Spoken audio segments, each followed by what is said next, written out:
Hello friends, welcome back to my channel Stuti art and craft. और बहुत सारा thank you जो आपने मेरी वीडियो पर विज़िट किया। और अब आ गए हो तो वीडियो पूरी देख कर ही जाना और कमेंट्स में मुझे ज़रूर बताना कि आपको मेरी ड्राइंग कैसी लगी। अगर आपको मेरी ड्राइंग थोड़ी भी पसंद आए तो प्लीज़ मेरे वीडियो को लाइक करना।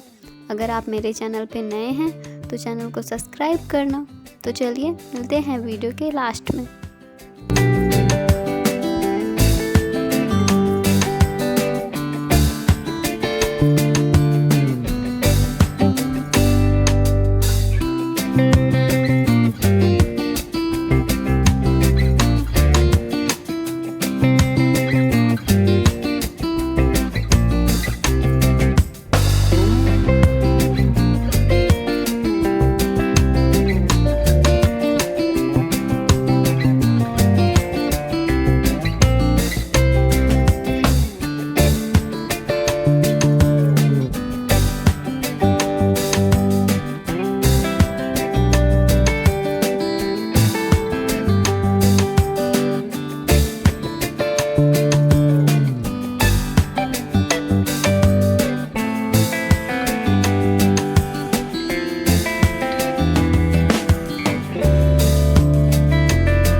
आपको आज की ड्राइंग कैसी लगी? आई होप कि आपको ये ड्राइंग पसंद आई होगी और आप इस वीडियो को लाइक करेंगे।